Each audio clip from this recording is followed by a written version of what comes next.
Hi everyone, this is Mary Alice with Change Your Aim, Change Your Life. And as promised, here I am doing a video on self-esteem. What I'm going to do is break up the video. I'll do one on self and one on esteem and then combine the words. I have really enjoyed doing this myself.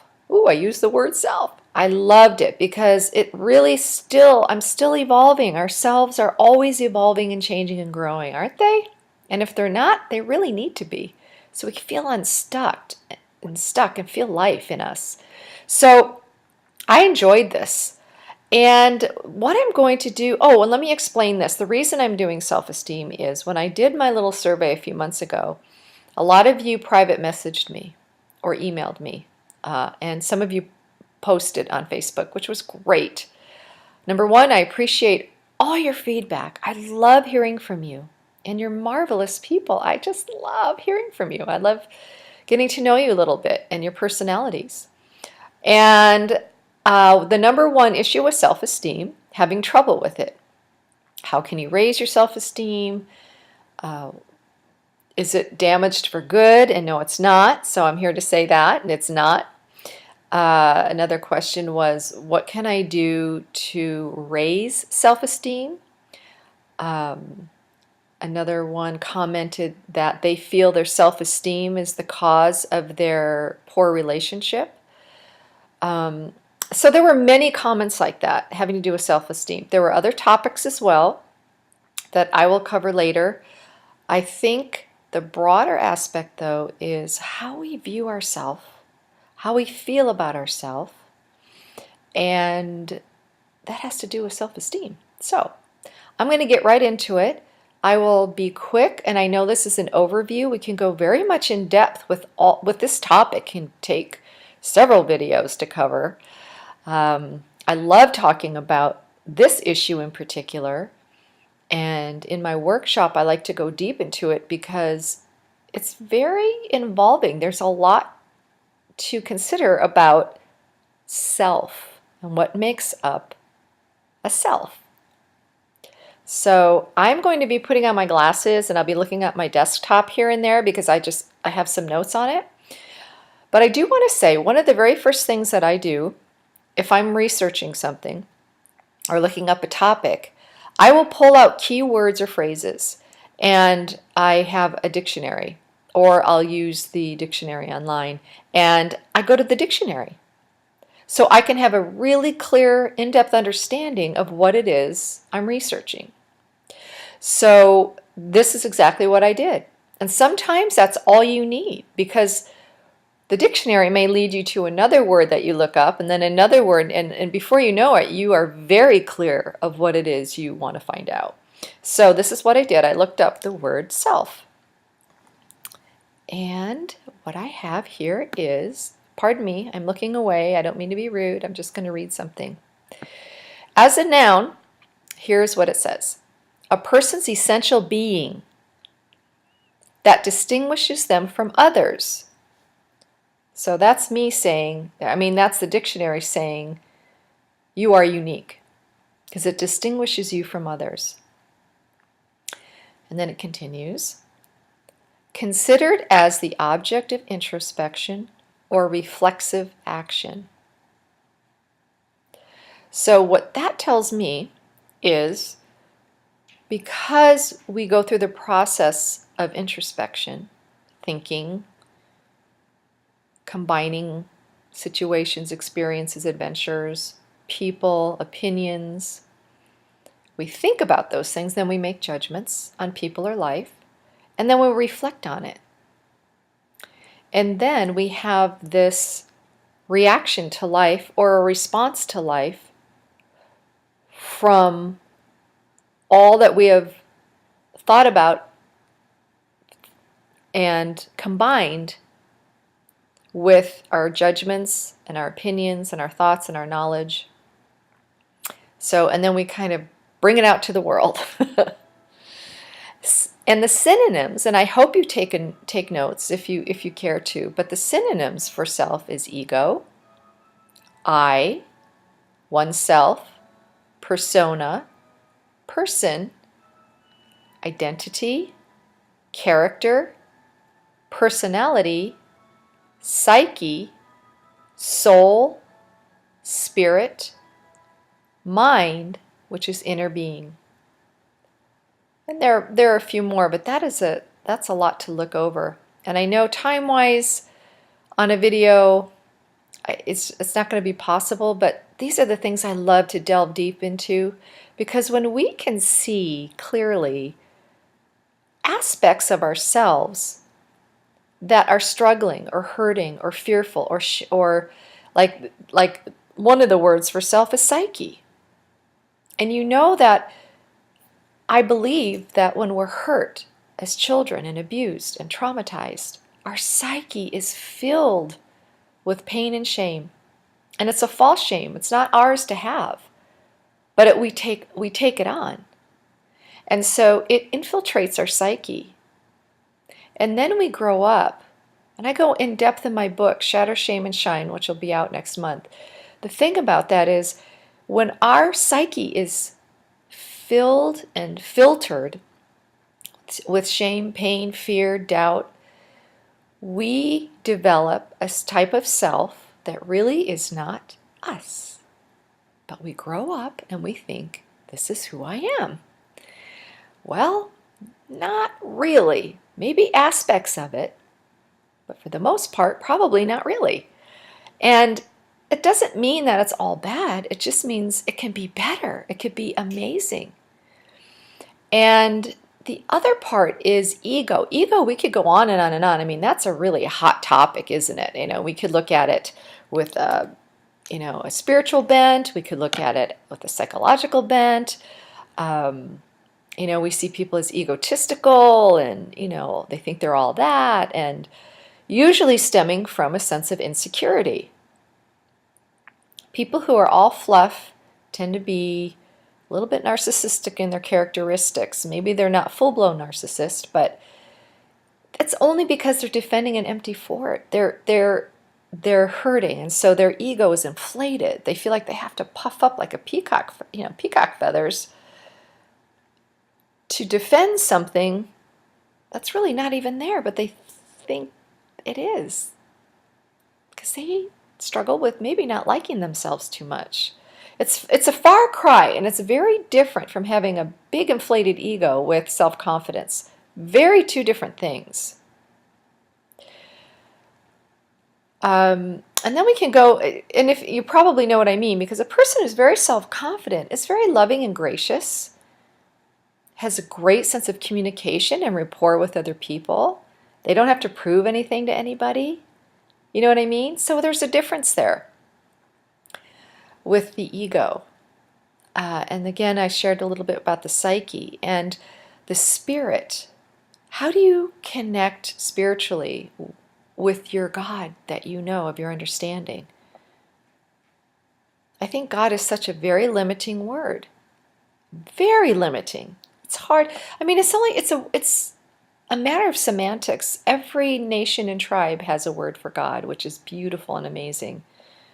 And if we were to combine them all with all their meanings, it still wouldn't be big enough, would it? So however you connect with your higher sense of the God of your understanding, let me put it that way. What are your spiritual practices? How do you connect with the ever-loving, unconditional love, grace, and guidance of God? And do you feel it? And do you acknowledge it? And do you live that way? That's what's so cool. And when we do, we are a light. We are a light, and we need to be the best light we can be. And that light comes through with caring for others and teaching others and sharing with others and bringing value to others and being that light of pure confidence of body, mind, and soul, and of yourself.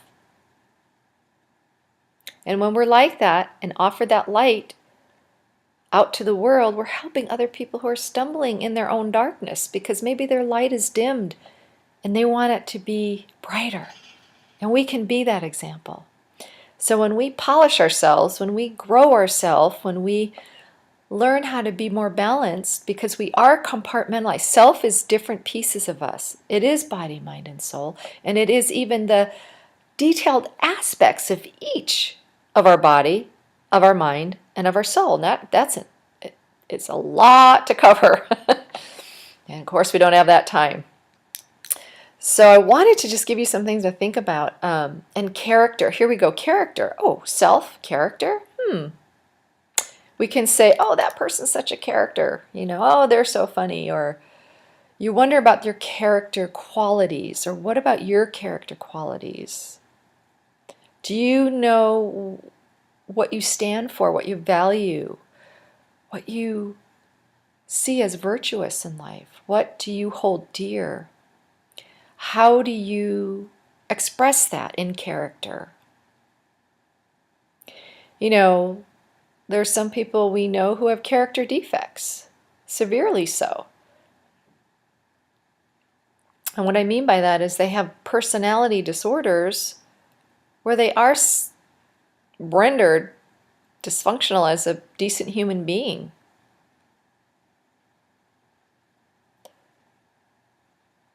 And that gets very deep and dark into psychology. I'm not going to go there. But when we have character qualities about us that need tweaking or betterment, and when we do that, we build ourselves. And when we build ourselves, guess what happens? Our esteem grows. So I'm going to get into esteem the next video. But I just wanted to share some of these parts of self and to go a little deeper so that perhaps you'll even take a dictionary and look up the words that I'm giving you, because each of these words go even deeper. I want you to know yourself. I want you to love yourself. Really embrace yourself.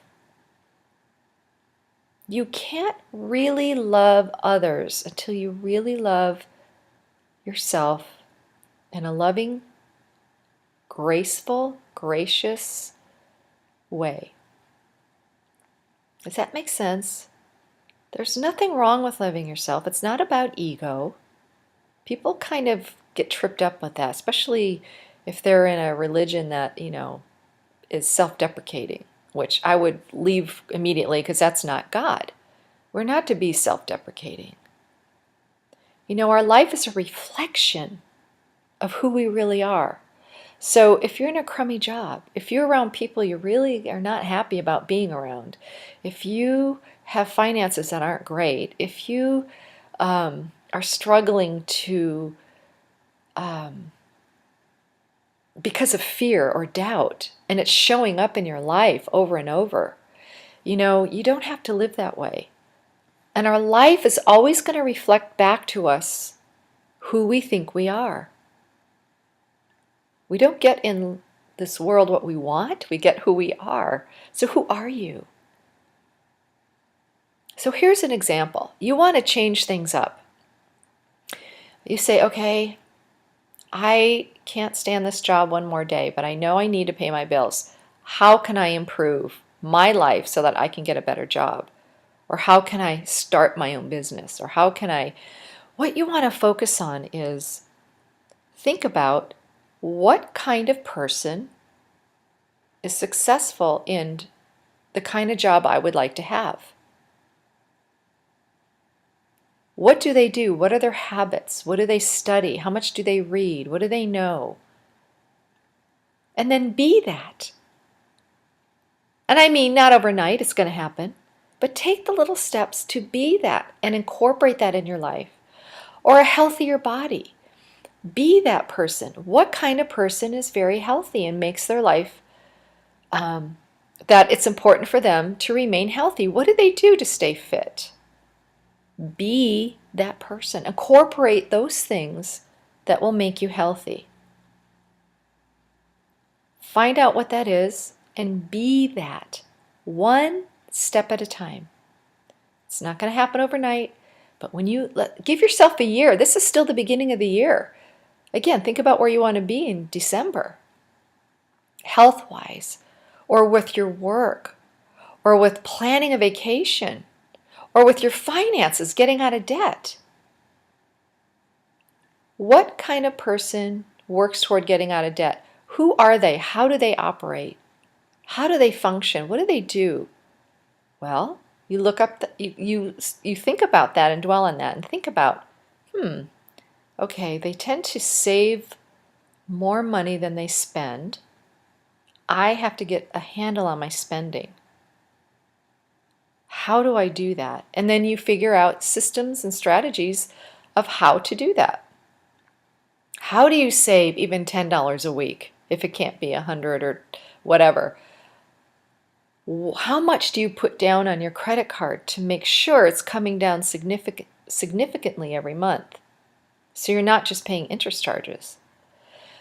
What kind of person does that? How do they do that? And then you can incorporate that to yourself, make a better self. I hope this is making sense. We are many components that make up self. The better the self that we have and the more balanced, guess what happens? That's right. The better your self-esteem. Sometimes we have to love ourselves into creating self-esteem, don't we? So just love yourself. Accept yourself where you're at. Just tell yourself you love yourself. That sounds corny, but don't let corniness stop you from anything, really. You are love. You are here to be loved. You are to love. And you can love yourself. Okay? So think of that. I want to hear from you. Let me know if you have questions about what I've said and shared. Let me know if anything has resonated, or you want me to go deeper into something before I go into the esteem part. But again, this issue could be so deep, so it could go on and on and on, can it? But I want the best for you. I'm here to tell you that. This is my mission, my passion that I have, that we can be the magnificent people we are here to be. We can be that glorious light that we are meant to be. Let's get rid of the things that darken our self to sharpen it and make it bright in this world. I thank you for listening. I'd love to hear from you. Again, maryalice.changeyouraim@gmail.com. You can reach me there. You can private message me, or you can post. Take care.